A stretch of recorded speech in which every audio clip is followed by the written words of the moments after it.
Hola, bendiciones para todos, soy el Padre Luis Beltrán. Yo los invito a que conozcamos un poco sobre uno de los libros más extraños de la Biblia, el libro de Job. Es un libro muy profundo y único en la Biblia, inicialmente por el lugar donde se ambienta. Es un lugar llamado Uz, que es un lugar lejano, una tierra muy lejana de Israel. Ninguno de los personajes en el libro de Job es israelí, incluso su protagonista, Job, no es israelí. ¿Por qué? Porque el autor no desea que nos detengamos en preguntas históricas, sino en aquello que surge, en aquellas preguntas que surgen del sufrimiento de Job y las preguntas mismas sobre el sufrimiento. El diseño del libro es claro, tiene tres partes: un prólogo, una serie de poemas, que es el centro, una serie de poemas hebraicos sobre el sufrimiento, y al final un epílogo. Se ha debatido mucho si el libro de Job está escrito por una sola persona o que si personas a través del tiempo le han agregado partes a ese libro de Job. En el prólogo se presenta a Job como un hombre recto, intachable, que adora a Dios. Luego se presenta el mundo celestial. Dios habla con su equipo de trabajo, que se llama los hijos de Dios y que se muestran como los arcángeles. Allí emerge una figura importante, que es la figura de Satanás. Ojo con esto, la demonología de ese tiempo es una demonología temprana. La forma como se ve a Satanás es como su nombre lo indica, el acusador. Nosotros los cristianos tenemos un modelo muy diferente de la demonología, que es la demonología persa. Entonces, en este inicio de la demonología, Satanás se muestra simplemente como un ángel que es el que acusa a los hijos de Dios. Ahí se ve una conversación entre este ser, Satanás, y Dios. Y entonces Dios empieza a exaltar las maravillas que tiene Job, que es un hombre justo, que es un hombre bueno. Y Satanás lo increpa diciéndolo que Job actúa de esa manera porque Dios siempre le ha dado privilegios. Pero le dice, si le quitaras todos los privilegios, veríamos realmente quién es Job. Dios acepta y entonces le dice a Satanás que se encargue de quitarle todo, pero que no se meta con él directamente. A lo que Satanás lo hace. Entonces allí vienen las desgracias que vienen sobre Job, sobre sus hijos, sobre sus bienes materiales. Luego se muestra a la esposa de Job que lo está increpando, precisamente por la forma en la que él aún sigue adorando a Dios en medio de su desgracia. Y viene esa frase que todos conocemos, esa frase que inmortalizó el libro de Job: Dios me lo dio, Dios me lo quitó, y bendito sea el nombre de Dios. Entonces aquí viene un discernimiento entre tres amigos que aparecen allí como personajes importantes. Y allí en la presentación precisamente de estas tres personas es que acaba esa primera parte del prólogo. ¿Qué responde realmente el libro de Job? No va a responder en ningún momento sobre por qué Dios permite el sufrimiento en Job. ¿Qué sí responde? Responde cómo actúa la justicia de Dios. Responde si Dios gobierna el mundo con el principio estricto de la justicia. Y responde los cuestionamientos que surgen del sufrimiento de Job, pero la cuestión propia, el sufrimiento de Job, en ningún momento se responde el por qué sucede. El prólogo termina entonces con la esposa de Job que lo reprende y la figura de los tres amigos que buscan darle sabiduría y consuelo. Estos son Elifaz, el temanita, Bildad, el suaita, y Sofar, el namanita. Estos tres personajes no son hebreos. ¿Y qué representan? Representan toda la sabiduría del antiguo cercano oriente sobre Dios, lo que se tenía presente de quién era Dios en estos tres hombres. Los diálogos se hacen en tres ciclos de la siguiente manera. Primero habla Job, después responde uno de sus amigos. Después Job responde a la respuesta de ese amigo. Luego un segundo amigo interviene. Luego Job responde a esa respuesta y así sucesivamente por tres ciclos. Todo se enfoca en tres preguntas y esa es la parte central del libro. ¿Cuáles son estas tres preguntas? ¿Dios es justo? Segunda pregunta, ¿Dios gobierna bajo la base del principio estricto de la justicia? Y la tercera pregunta, ¿cómo se explica el sufrimiento de Job? Esas son las tres preguntas que se centran en la parte segunda del libro y que le darán la tesis al libro. Todas esas preguntas se basan en una gran suposición, es decir, lo que ellos creen según su sabiduría de cómo debería actuar Dios ante el sufrimiento y ante la justicia. Es decir, que Dios, según ellos, debería dar a cada cual según sus obras. Es decir, que si eres sabio y bueno, Dios te recompensará. Pero si eres malvado y estúpido, Dios te castigará. Eso es lo que ellos creen. Así es como ellos creen que Dios debería actuar. El discurso de Job en ese ambiente es el siguiente. Job mantiene su inocencia, que se nos muestra incluso desde la primera parte del libro. Y dice, soy justo, soy bueno.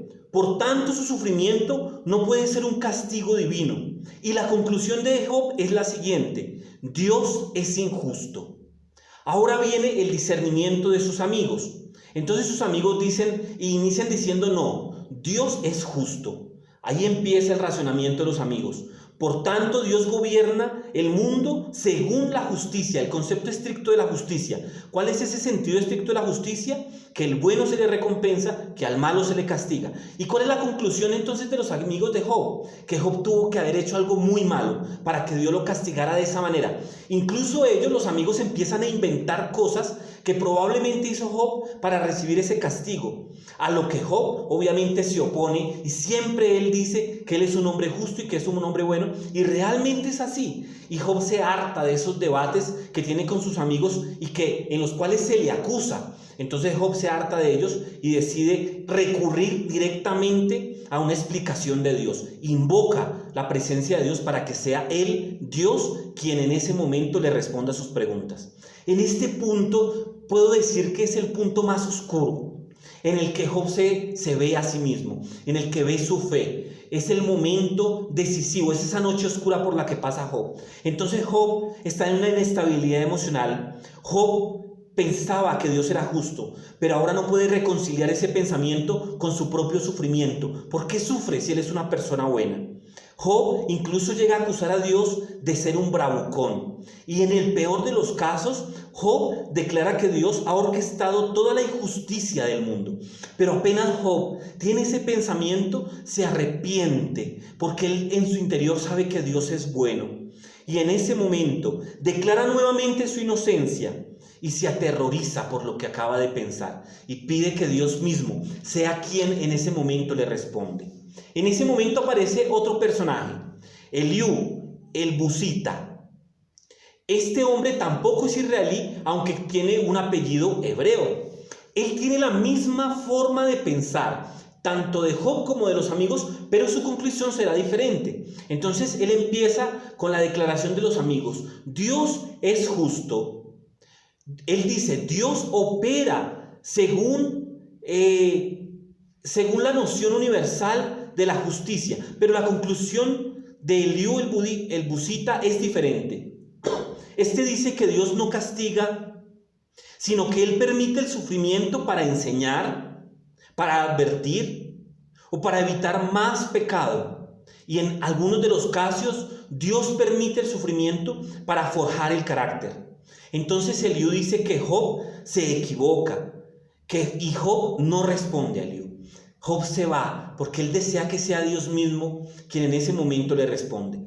Y en ese momento, ahí viene la intervención divina, viene un hecho sobrenatural. Dios se aparece delante de Job con toda su sabiduría en medio de un torbellino. Entonces, en ese momento, Dios le da la respuesta que Job necesita. Primero, Dios responde al cuestionamiento que hace Job sobre si Dios es justo o no. Y la respuesta de Dios es maravillosa. Dios lleva a Job en un viaje por el universo. Y entonces Job es cuestionado ahora por Dios. Y Dios le pregunta a Job: ¿estuviste tú cuando puse las bases del mundo, cuando creé el universo? ¿Estuviste tú cuando yo organicé las constelaciones? Le pregunta Dios a Job. ¿Has ordenado alguna vez la salida del sol? ¿O has controlado el clima? Le pregunta Dios a Job.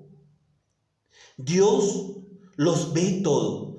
Dios lo organiza todo. Dios lo controla todo. Incluso aquello que Job ni siquiera se imagina. Luego Dios, que ha llevado a Job a ese viaje al universo, a lo macro, se detiene en lo micro. Y Dios empieza a describir en detalle los hábitos de pastoreo de las cabras de monte. Dios habla de cómo los ciervos dan a luz. Dios habla de los patrones de alimentación de los leones y los burros salvajes. Y Dios dice que Él se da cuenta de todo, incluso de esas cosas en las que Job ni siquiera ha pensado. Ni siquiera sus amigos ni Job podrán tener un pensamiento tan amplio para entender la justicia de Dios. Porque ellos ven desde sus pequeñas experiencias, pero para entender la justicia de Dios hay que tener un entendimiento infinitamente más grande sobre lo que es el universo, en lo macro y en lo micro. Dios demuestra que el universo es un lugar vasto y complejo, y Dios lo ve todo. Así que lo que parece injusticia para los hombres debe verse desde una perspectiva mucho más amplia. No estamos en la posición para dar una acusación tan grande sobre Dios, decir que Él es injusto por las situaciones que vivimos en nuestra vida. Dios le pregunta a Job si le gustaría administrar todos los detalles del mundo por un día, de acuerdo con el principio estricto de justicia, es decir, dando a cada cual lo que merece en ese mismo instante. Nunca es blanco y negro, sino que en el racionamiento de Dios hay una infinita escala de matices, de grises, que Dios y que Job nunca podría entender, Dios narra entonces allí y describe ese caos en el que se mueve en esa escala de grises, dando el ejemplo de dos criaturas, Behemoth y Leviatán, que aunque son estas figuras del antiguo cercano oriente como signos de desorden y del peligro que existe en el mundo de Dios, Dios dice que incluso en ese caos de estas dos figuras, Behemoth y Leviatán, hay también un propósito divino. Dios nos muestra figuras de entes que parecen malvados, pero incluso Dios hace en ese momento, exalta estas figuras de Behemoth y Leviatán. Y dice que a pesar de que son hermosas, a pesar de que tienen un propósito, son peligrosas. Entonces aquí vemos una balanza. El mundo de Dios es bueno, pero por el pecado el mundo de Dios ya no es perfecto. El mundo de Dios tiene orden y belleza, pero el mundo de Dios a la vez es salvaje y peligroso. Y aquí se devuelven a la pregunta inicial: ¿por qué el sufrimiento? Y Dios responde de esta manera: vivimos en un mundo asombroso que no está diseñado para prevenir el sufrimiento. Aquí quiero detenerme y hacer una pequeña reflexión que se hacían los escolásticos en la teología. Y es que Dios tenía tres opciones. La primera era no crearnos. Dios pudo habernos no creado. La segunda es Dios habernos creado en un mundo perfecto, donde no existiera el pecado. Y Dios tenía la posibilidad de crearnos en este mundo, en esta interacción entre el bien y el mal. ¿Por qué Dios decide ponernos en este mundo en una interacción entre el bien y el mal? Porque es la única manera donde se puede desarrollar el amor, donde se puede desarrollar la bondad, donde se puede desarrollar la santidad. Si tú no tienes la capacidad de decidir sobre el bien y el mal, ¿cómo vas a demostrarle a alguien que lo amas? Si no puedes demostrarle que puedes hacer algo malo o bueno o soportar el mal por estar con esa persona. ¿Cómo puedes saber si puedes santificarte? Si la santificación proviene única y exclusivamente de que nosotros vayamos en contra del mal. Pero si el mal no existe, ¿cómo podemos santificarnos? Es el único modelo en el que el amor puede existir. Dios también dice, en ese momento, le dice que Job retó a Dios. Pero a pesar de que Job retó a Dios, Dios le responde a Job y le dice que él no está en la posición de declarar que Dios es injusto por su pequeña experiencia sobre la justicia. Job demandó una explicación directa de Dios y Dios lo instó a confiar en su sabiduría y en su carácter. Dios le dijo: no razones tanto sobre por qué hay sufrimiento, confía en mí. Confía en mí, en mi sabiduría, en la forma como dirijo la justicia y también confía en mi carácter, porque soy Dios. Job responde a esta respuesta de Dios con humildad y con arrepentimiento. Pide perdón y reconoce que ha sobrepasado sus límites al enfrentar a Dios, al decirle a Dios que es injusto. Luego viene la última parte, el epílogo. Dios dice que los amigos de Job estaban equivocados, que sus ideas de la justicia de Dios son demasiado simples, que no es simplemente darle el premio al bueno y el castigo al malo, que hay una gran variedad de matices sobre la justicia, que hay una gran complejidad sobre el mundo, que hay una gran complejidad y que solamente Dios la puede entender. Dios dice que Job ha hablado correctamente. A pesar de sus denuncias, Dios obró como debería obrarse. ¿Cómo obró Job según Dios? Job oró y acudió directamente a Dios. Fue a Él con todo su dolor y con toda su emoción. ¡Qué maravilloso es que Dios reconozca esto en Job! Le dijo, a pesar, tú me acusaste, pero sé que viniste a mí con toda tu rabia, con todo tu dolor y acudiste directamente a mí. Y aquí nos hacemos una pregunta. ¿Qué hacemos nosotros ante el sufrimiento? ¿Cómo actuamos nosotros frente al miedo, frente a la incapacidad? ¿Cómo actuamos nosotros en los momentos de dificultad? Dios resaltó que esa es la manera correcta de procesar todo esto, a través de la lucha, de la oración. Qué maravillosa esa parte del libro de Job. Dios entonces restauró todo lo que tenía Job y le dio el doble de lo que tenía. No como un premio, no, sino como un regalo generoso de Dios ante Job. Aquí vienen dos conclusiones para no alargar más este video. El primero es que Dios nos invita a través del libro de Job a confiar eternamente en Él. Así estés pasando por momentos de dificultad, así estés pasando por momentos de miedo, así estés pasando por enfermedad, por ruina. Confía en Dios, confía. No empieces a buscar explicaciones. No pienses que eres muy malo, por eso Dios te castiga. No pienses que eres demasiado justo y que lo que está haciendo Dios es injusto. No pienses en eso. Confía en Dios. Dile, Señor, creo, aumenta mi fe. Confía en Dios, porque Dios te permitirá entender lo que está pasando y el por qué está pasando. Segundo, y esto me parece maravilloso, a pesar de todo lo que le pasó a Job, Job nunca se quebrantó. Siempre hubo algo dentro de él que no se rompió. Hay una experiencia precisamente de un judío que escribe un libro después del Holocausto y dice lo mismo. A pesar de que los nazis todos los días nos golpeaban, nos herían, nos humillaban, algo dentro de mí, dice el autor, nunca se quebrantó. Supe que hay algo dentro de mí que ni siquiera los nazis con todo su odio podrían robarme, podrían quebrantarme. Dentro de ti, y si tienes una fe, así sea tan pequeña como un grano de mostaza, Dios pondrá algo que nunca podrá ser quebrantado, ni por la ruina, ni por la enfermedad, ni por la desesperanza, ni por el miedo. Acude a eso que hay dentro de ti y a través de eso confía en Dios. Espero que este video haya sido de tu agrado. Si te gusta, compártelo. Dios te bendiga.